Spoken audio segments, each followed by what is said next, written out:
Alright guys, welcome back. I found this video that touches very lightly on some really important issues that I think everybody should know about. But before we watch the video, I wanted to read this Bible passage. I'm not a religious person, but the older I get, the more I realize that there actually is little bits of wisdom in the Bible. I mean, I've always known there's some wise things in the Bible, but being able to look at it from different angles and taking the divinity out of the story makes this a lot easier to read.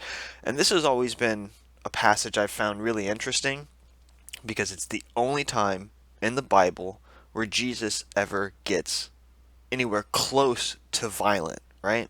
So Jesus entered the temple courts and drove out all of those who were buying and selling there. He overturned the tables, so he grabs the tables and just starts flipping them over, right? The tables of the money changers and the benches of those selling doves. Uh, let's. Does it have a? It has this, but I don't see. I don't see any of the footnotes. That's unfortunate. It is written, he said to them, "My house will be a house, will be a house called a house of prayer, but you are making it a den of robbers."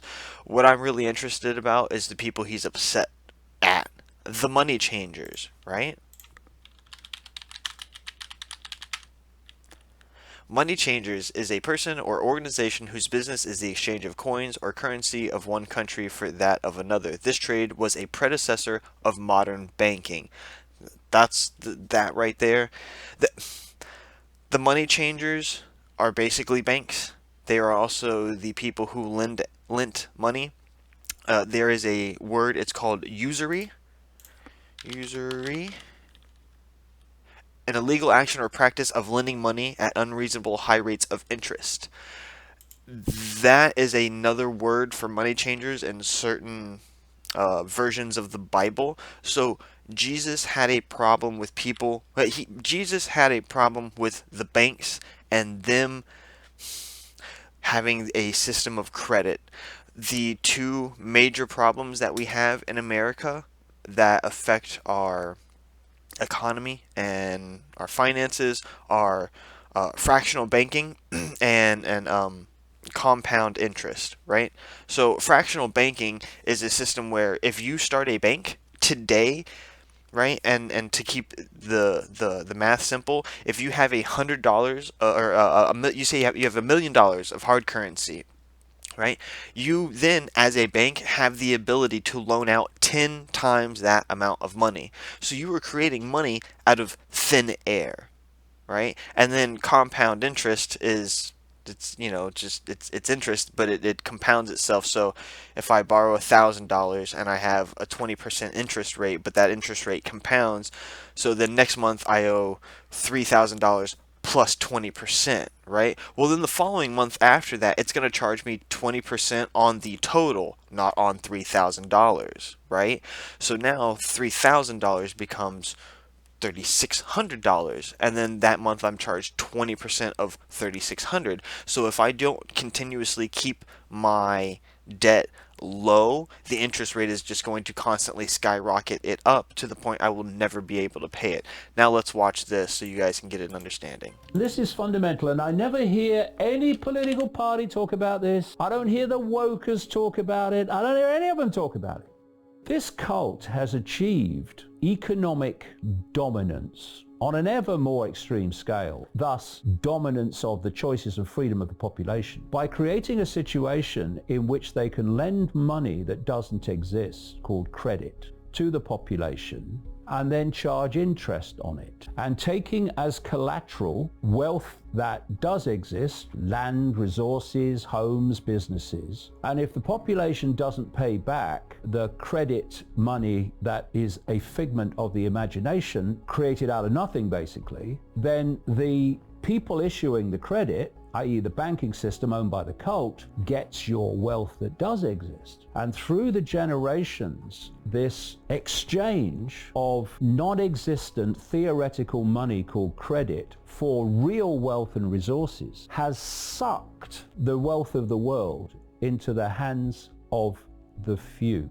And through that dominance of financial control, they dictate the choices or lack of them of the population. And they dictate the choices of black people, white people, Asian people, all different kinds of people and sections. Hard to discover new audiences? It's time to try Taboola. Get exposed to a sea of receptive audiences, driving up to 10 times more engagement for your brand. Reach up to 2 billion monthly users with amazing placements right below great articles on premium websites, where audiences are naturally engaged. That's right. Setting campaigns is simple, targeting is a breeze, and performance is 100% transparent for your optimization. It's a no-brainer. Taboola. Start your campaign today.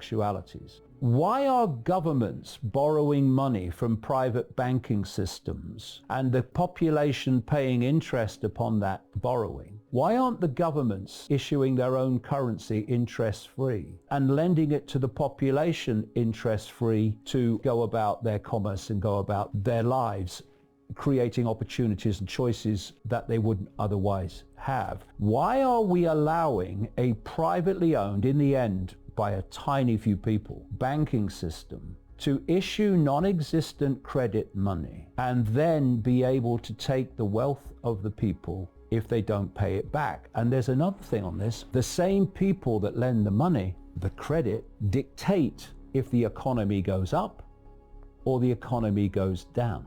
Thus, they can lend lots of money and there's a boom. And then they can crash the economy and people can't pay back the loans that they took out. So what happens then?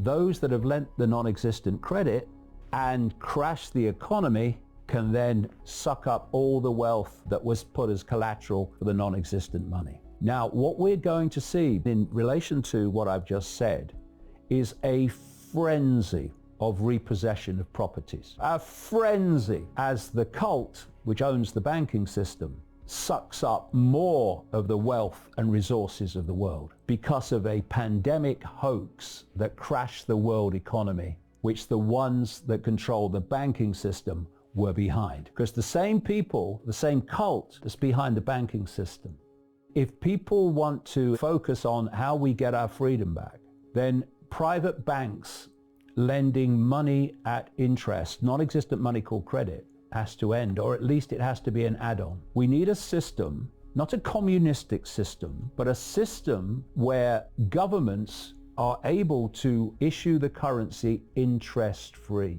Because you say to people, how is money created? And they say, oh, the government does it. Well, almost entirely it doesn't. Money comes into circulation by private banks lending credit. And when they lend lots of credit, then there's the opportunity for lots of economic activity. And when they squeeze the credit, what did they say in 2008? A credit crunch. When they squeeze the credit, they're taking out of circulation units of exchange, and economic activity cannot take place. And so we go into a recession.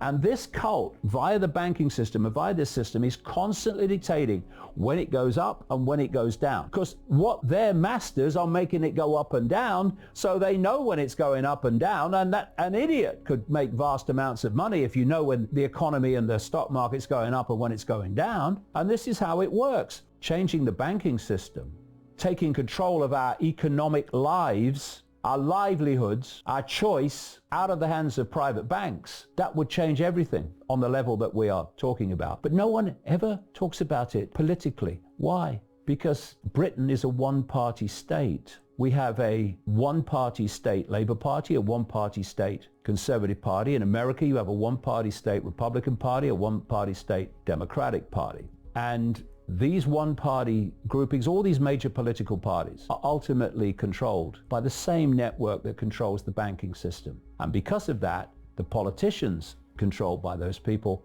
are not going to challenge the banking system controlled by those same people. What this whole Marxism tyranny wants to sell is that everyone should be equal. But what does that mean? Everyone should be equal. I would like to play in goal for Manchester United. I'm 68 and I have an arthritic hand. Ain't going to happen. So what I'm going to do is something that I can do. And I'm not going to complain that I'm limited, and I'm not going to say that I'm disabled and that it's the system that means I can't play for Manchester United. I look at the situation I'm in and I achieve or seek to achieve on the basis of who I am. I'm a unique individual, so I will achieve in a unique way. This idea that everyone must be the same, it's a race to the bottom. What we need is equality of opportunity so that someone's race or background is not a block on their ability to achieve what they want to achieve, as long as they have the ability to do it. We all have different abilities and different gifts. But what we don't want, surely, is equality of outcome, because that's a race to the bottom. Give people opportunity, and then what they do with that opportunity is entirely up to them. They might say, no, I don't want to take that opportunity. I want to go walking in India. All right, fine. Well, enjoy. But just because you go walking in India and this person achieves something with their opportunity doesn't mean that they're privileged. It means they just took the opportunity and direction of life that was different to yours. To create this equality of opportunity, it's to create a massively, fundamentally more fair economic system where wealth is shared out.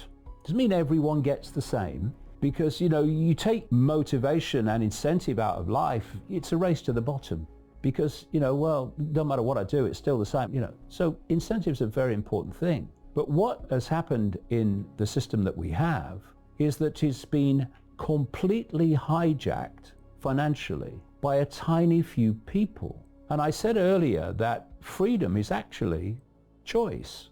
The more choices you can make, the freer you are. The fewer choices, the less free you are. And what dictates the choices in the system and the world that we have today? It's money, overwhelmingly. Not always, far from always, but it is central, money. So if you're the cult and you want to take people's freedom away, then you take their access to money away, because you're taking their access to choice away. It's the private banking system issuing non-existent theoretical money called credit. That's the whole basis of it. And if I demanded that someone take from me money that doesn't exist, or I tried to give people money that didn't exist, telling them it was real, I'd get frickin' arrested. But banks can make loans of credit, which has never, does not, and will never exist except in theory. And they don't get arrested. They become the 1%. And that's how they've done it. The number of people that are driving this is tiny. I mean, it's ridiculous. At its core, you'd get it in a room. People say, what are we going to do? Well, you can look for a solution, and, where do solutions usually lead? They lead to more problems that need more solutions. You see it all the time. What's the best way to remove a problem? To remove the frickin' cause of it. You take away the cause of a problem. Don't find a solution to it. Take away the cause, and the problem must cease to exist because its cause has been deleted. And I've talked about the cause length today. It's human acquiescence to authority. Authority that tells you what to believe and what to do, and wants to give you consequences for not believing it and doing it. You acquiesce to that, and you're giving your freedom away. Acquiesce to that collectively, humanity gives its freedom away to a tiny few people.